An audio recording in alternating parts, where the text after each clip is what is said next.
ህወሓት በ400 ሚሊዮን ዶላር የገዛው የጸረ ድሮን መከላከያ። ህወሓት በዋግምራ አካባቢ ተኩስ እንደከፈተ መንግስት እየገለጸ ይገኛል። የዋግምራ ዞን ወረዳዎች እንዳመላከቱት ከሆነ ህወሓት ከአገው ታጣቂ ቡድን ጋር በመሆን ተኩስ ከፍቷል ሲሉ ክሳቸውን አቅርበዋል። ህወሓት ወታደራዊ ዝግጁ እንዳጧጧፈ እየተገለጸ ይገኛል። የግዳጅ ወታደራዊ ምልመላ እያካሄደ የሚገኘው ህወሓት ጸረ ድሮን መከላከያ ገዝቷል በሚል ክስ እየቀረበበት ይገኛል። ይህ መረጃ ወጣው ደግሞ የቀድሞ ህወሓት ደጋፊ የነበረ ጋዜጠኛ መሆኑ ብዙዎችን ያስገረመ ሆኗል። በሌላ በኩል ህወሓት በክረምት ወራት ጦርነት ሊጀምር ይችላል የሚል ክስ እየቀረበበት ይገኛል። ህወሓት የፌዴራል መንግስቱ በትግራይ ክልል ውስጥ አፈናና ከበባ እያደረገብን በመሆኑ ራስን የመከላከል ስራ መስራታችን የማይቀር ነው ሲል በተደጋጋሚ ይገልጻል። በቅርቡ የክልሉ ፕሬዝዳንት ሆነው የተመረጡት ደብረጽዮን ገብረ ሚካኤል የትግራይ ተዋጊ ኃይል የበላይ አዛዥ ሆነው ተመርጠዋል የሚል መረጃም በስፋት እየተሰራጨ ነው። ጊዜያዊ መንግስቱን በማፍረስ የራሱን አስተዳደር ያዋቀረው የህወሓት ቡድን በቅርቡ በክልሉ የሚተገበር አስቸኳይ ረቂቅ አዋጅ ማጽደቁ ይታወሳል። በረቂቅ አዋጁ ላይ ወታደራዊ ግዳጅን ግዴታ የሚያደርገው ይኸው የህወሓት አዋጅ የክልሉን ፕሬዝዳንት የክልሉ ተዋጊ ኃይሎች የበላይ አዛዥ እንዲሆኑ ደንግጓል። በዚህ መሰረት አዋጁ ደብረጽዮን ከፕሬዝዳንትነታቸው ባለፈ የክልሉ ተዋጊ ኃይል የበላይ አዛዥ አድርጓቸዋል እንደማለት ነው። ይህ በእንዲህ እንዳለ የአበርገሌ ውጋም የበርካቶችን ትኩረት ስቧል። በአበርገሌ ወረዳ ሚያዝያ 12 ቀን 2018 ዓ.ም በአካባቢው ሚሊሻና በታጣቂ መካከል በከባድ መሳሪያ የታገዘ ግጭት ከተቀሰቀሰ በኋላ የአዴት ኃይሎች በከፊል ተቆጣጥሮት የነበረውን ወረዳ ሙሉ ለሙሉ መቆጣጠራቸው ተነግሯል። ወረዳውን የተቆጣጠሩት በህወሓት አጋዥ ነው የሚል ክስም ቀርቧል።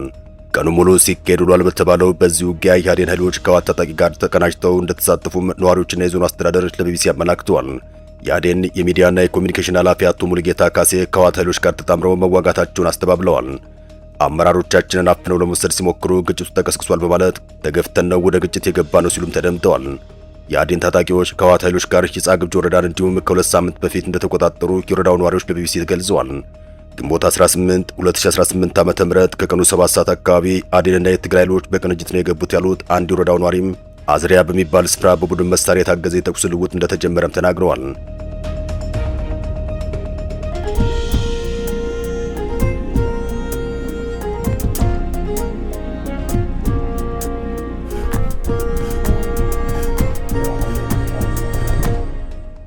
የህወሓት ጸረ ድሮን ግዥና የመንግስት ድሮን። ነገር ግን ጸረ ድሮን ተብሎ የገባው ወደ 400 ሚሊዮን ዶላር አካባቢ ወጪ የወጣበት ለዛውም አክሰሰሪ መጥቶ ብዙ ጥናት ተደርጎበት የመጣ ጸረ ድሮን ነው።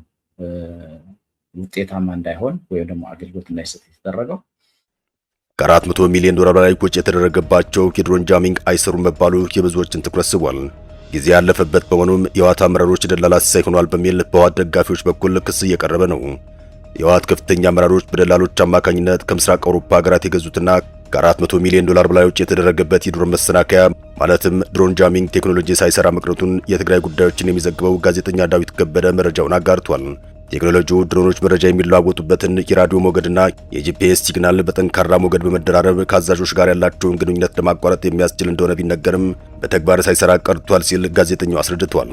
ለበርካታ ወራት በትግራይ ክልል ኩይ አካባቢ በሚገኘው የሰሜን አየር ዕዝ ላይ የመገጣጠም ስራው ሲከናወን የቆየ ሲሆን የተደረገው ሙከራ ግን እንዳልተሳካ ታውቋል። ወታደራዊ ባለሙያዎች እንደሚያመላክቱት አሁን ላይ የሚመረቱ ዘመናዊ ድሮኖች የላቀ የጸረ ጃሚንግ ማለትም አንቲ ጃሚንግ መከላከያ ያላቸው ከመሆኑም በላይ ወደ መሬት ብቻ የሚያዩ አንቴናዎችን ማለትም ሲአርፒ በመጠቀም የጃሚንግ ሞገዱን ውድቅ ያደርጉታል። የህወሓት አመራሮች የገዙት መሳሪያ ጊዜው ያለፈበት ማለትም ሰከንድ ሃንድ በመሆኑም የደላላ ሳይሆኑ መቅረቱን ጋዜጠኛ ዳዊት ገልጿል። በቅርቡ በትግራይ ክልል የድሮን ጥቃት መድረሱ ይታወሳል። አንዳንድ ለመንግስት ቅርበት ያላቸው አካላት እንደገለጹት ከሆነ በድሮን ጥቃቱ 12 አካባቢ የሚጠጉ ተሽከርካሪዎች ውድመት ደርሶባቸዋል። ጥቃቱ ያነጣጠረው በህወሓት ፖለቲካና ወታደራዊ አመራሮች ላይ እንደሆነ የተገለጸ ሲሆን ጥቃቱ የደረሰው በጸለምት አርሚ 11 እና እንዲሁም በማይጨው አርሚ 35 አመራሮች ላይ ነው ተብሏል። ህወሓት በመግለጫው ግን በስራ ላይ በነበሩ ግለሰቦች ላይ ሳይቀር ጥቃት እንደደረሰ አሳውቋል። የኢትዮጵያ አየር ኃይል የጦር መሳሪያ ስብጥር በአሁኑ ወቅት እጅግ ዘመናዊ ከሚባሉ የሰው አልባ አውሮፕላኖች ጋር ወይም ድሮኖች ተርታ የሚመደብ ነው እየተባለ ይገኛል። የአየር ኃይሉ ከያዛቸው ድሮኖች መካከል እንደ ቱርኩ ባይራክተር ቲቪቱ ያሉ ድሮኖችን ታጥቋል። ይሄው የቱርክ ድሮን እስከ 12.2 ኪሎ ሜትር ከፍታ በላይ በመብረር ቅኝት ማድረግ የሚችል ሲሆን ከምድር ላይ የሚተኮሱ አብዛኛውን ጸረ አውሮፕላን መሳሪያዎች ኢላማ ውጭ ያደርጋቸዋል ተብሎ እንደ ጠንካራ ጎን የሚወራለት የድሮን አይነት እንደሆነ ይታወቃል። ከ6.5 እስከ 22 ኪሎ ግራም የሚመዝን ትክክለኛ ኢላማ መምቻ ቦምቦችን ብሎም ሚሳኤሎችን መሸከም ይችላሉ ተብሎ ይነገራል። አስገራሚው ነገር ከቻይናው ዊንግሎንግቱ እስከ ቱርኩ ባይራክተር አካንጅ ድረስ ብሎም የሩሲያው ኦሬን የተባሉ አብዛኞቹ ድሮኖች ከ24 ሰዓታት በላይ በአየር ላይ መቆየት መቻላቸው የ24 ሰዓት ክትትል የማድረግ ችሎታቸው ከፍ ያለ እንደሆነ ይነገራል። ህወሓት የአየር ኃይልን የድሮን ጥቃት ለመቋቋም ከዲያስፖራ የሰበሰበውን ገንዘብ የደላላ ሲሳይ በመሆኑ ንጹሃን ዜጎች እየሞቱ ነው ሲል ጋዜጠኛ ዳዊት ከበደ አስረድቷል። የትግራይ ክልል አዲስ የጦርነት ነጋሪት እየተጎሰመ ባለበት በዚህ ወቅት የጦርነቱ ዋነኛ ገፈት ቀማሽ የሆኑ የክልሉ ወጣቶች የፖለቲካ ጥሪን ውድቅ በማድረግ ክልሉን በገፍ ለቀው እየወጡ መሆናቸውን የጀርመን ራዲዮ ድምፅ ዘግቧል። የሰሞኑ ወጣቶች ጅምላ ፍሰት በክልሉ ያለውን የፖለቲካ መከፋፈል፣ የተስፋ መቁረጥ ስሜት ብሎም አመራሩ ከህዝቡ ነባራዊ ፍላጎት ምን ያክል እንደራቀ የሚያሳይ ጉልህ ማሳያ ሆኗል ሲል ዲደብሊው ዘግቧል። በቅርቡ በሽራሮ አካባቢ የተፈጸመ የድሮን ጥቃት ብሎም ከክልሉ ርዕሰ መዲና መቀሌ ውጭ የተካሄደ ያለውን አስገዳጅ ወታደራዊ ምልመላ ተከትሎም ወጣቶች በማንኛውም ዋጋ ወደ መሃል ሀገር በተለይም ወደ አዲስ አበባ በመሸሽ ላይ ይገኛሉ ተብሏል። የሽሽት ውሳኔ ቀላል የፍርሃት እርምጃ ብቻ ሳይሆን ትናንትና ከደፈረ ኃይል ጋር መስራት አንፈልግም ብለውም ለዳግም ጦርነት የሚያሳምን በቂ ምክንያት የለንም በሚሉ ጠንካራ የሞራልና የፖለቲካ መከራከሪያዎች ላይ የተመሰረተ የታሰበ እምቢተኝነት ነው እየተባለ ይገኛል። ወጣቱም ካለፈው ወደ ማፋሳሽና አውዳሚ ጦርነት በመማር ከመገደል ይልቅ መማርን መስራትና ህይወቱን መለወጥን ዋናኛ ኢላማ ማድረጉ በግልጽ እያሳየ ይገኛል። የፖለቲካ ሁኔታዎች በቅርበት የሚከታተሉ የክልሉ ተንታኞች እንደሚያስረዱት ከፕሪቶሪያው የሰላም ስምምነት በኋላ በትግራይ ፖለቲካ ውስጥ የተፈጠረ የስልጣን ሽኩቻ ማህበረሰቡን በተስፋ መቁረጥ ውስጥ ከቶታል። የክልሉ የፖለቲካ ኃይሎች የራሳቸውን የፖለቲካ ህልውና ለማስጠበቅ ሲሉ ዳግም የጦርነት ድባብ ሲፈጥሩም፣ ወጣቱ ኃይል ግን ለዚህ የፖለቲካ ቁማር ተጨማሪ ዋጋ ለመክፈል ፈቃደኛ አልሆነም። ወጣቶች ከፍተኛ ወጪ አውጥተው የአውሮፕላን ትኬት በመቁረጥ ጭምር አቅም ያላቸው እየተጋገዙ የትግራይን ክልል ለቀው በመውጣት ላይ መሆናቸው ይዘገባል። በክልሉ የተፈጠረውን ጥልቅ የሆነ የመሪዎችና የተመሪዎች ፍላጎት መለያየት ቁልጭ አድርጎ ያሳያል። ይኸው ክስተትም የትግራይ ፖለቲከኞችና ወታደራዊ አዛዦች ወጣቱን እንደ ፖለቲካ መጠቀሚያና የጦርነት ማገዶ አድርገው የሚያስቡበት ዘመን ክፉኛ እየተፈተነ መሆኑን ያመላክታል። ጦርነት ለማካሄድ የታሰበው ለህዝብ ህልውና ነው በሚል ትርክት ቢሆንም የክልሉ የጀርባ አጥንት የሆነው ወጣቱ ከመሳሪያ ይልቅ የሥራ ቦታ መርጦ መሰደዱ አዲስ የጦርነት አዝማሚያ ህዝባዊ መሰረትና ሞራላዊ ቅቡልነት የሌለው መሆኑን ራሱ ወጣቱ በተግባር እያጋለጠው ይገኛል። የህወሓትና የፌዴራል መንግስት ፍጥጫ ከቀን ወደ ቀን እየተካረረ መጥቷል። የትግራይ ክልል የበጀት እጥረት እየገጠመው ይገኛል።